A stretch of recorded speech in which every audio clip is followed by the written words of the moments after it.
അപ്പോൾ ഗൈസ് നമ്മളങ്ങനെ നമ്മുടെ ക്യാമ്പ് സ്പോട്ടിൽ എത്തിയിട്ടുണ്ട്. അപ്പം നമ്മുടെ ന്യൂ ഫൗണ്ട് ലാൻഡ് വീഡിയോയുടെ ഫസ്റ്റ് സൈറ്റാണ്. നമ്മൾ ഇവിടെ നിന്നാണ് ഇനിയും ശരിക്കും പറഞ്ഞാൽ നമ്മുടെ ട്രയൽ തുടങ്ങുന്നത്. നമ്മളിവിടെ വന്നു, സെറ്റായി, നമ്മൾ ടെൻ്റൊക്കെ അടിച്ചു, വണ്ടിയൊക്കെ സെറ്റാക്കി. സോ ഇത് ഒണ്ടാരിയോ ക്യൂബക്കിൻ്റെ ബോർഡറാണ്. ഇവിടെ നാഷണൽ പാർക്കിൽ നമ്മൾ ഇന്ന് സ്റ്റേ ചെയ്തിട്ട് നാളെ രാവിലെ തൊട്ടാണ് നമ്മൾ ട്രിപ്പ് ഒഫീഷ്യലായിട്ട് തുടങ്ങുന്നത്.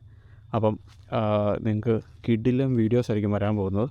എന്ന് വെച്ച് കഴിഞ്ഞാൽ നമ്മൾ ക്യൂബക്ക് കവർ ചെയ്യുന്നുണ്ട്, ന്യൂ ബ്രൺസിക്ക് കവർ ചെയ്യുന്നുണ്ട്, നോവ സ്കോഷ്യ കവർ ചെയ്യുന്നുണ്ട്, പ്രിൻസ് എഡ്വേർഡ് ഐലൻഡ്, പിന്നെ ഇതിലൊക്കെ ഏറ്റവും കിടിലൻ സ്ഥലം എന്ന് പറയുന്നത് ന്യൂ ഫൗണ്ട് ലാൻഡ്. അപ്പം ഫെറി എടുത്ത് ന്യൂ ഫൗണ്ട് ലാൻഡിൽ നമ്മുടെ വണ്ടി കൊണ്ടുപോയി അവിടെ കിഡിലിനൊരു ക്യാമ്പ് സ്പോട്ട് എന്ന് വെച്ച് കഴിഞ്ഞാൽ ഹിഡൻ ആയിട്ടുള്ളൊരു സ്പോട്ടിലാണ് നമ്മൾ അവിടെ ക്യാമ്പ് ചെയ്യാൻ പോകുന്നത്. സോ കിഡിലും വീഡിയോ ആയിരിക്കും വരാൻ പോകുന്നത്. അപ്പോൾ നിങ്ങൾ ചാനൽ സബ്സ്ക്രൈബ് വെച്ചോ, ആണ്ട് കൂടെ കൂടിക്കും. അപ്പോൾ ബാക്കി അപ്ഡേറ്റ്സ് കാണണമെങ്കിൽ നമ്മൾ വ്ളോഗ് ഇടുന്നുണ്ട്. അപ്പോൾ സ്റ്റേ ട്യൂൺ. ബൈ.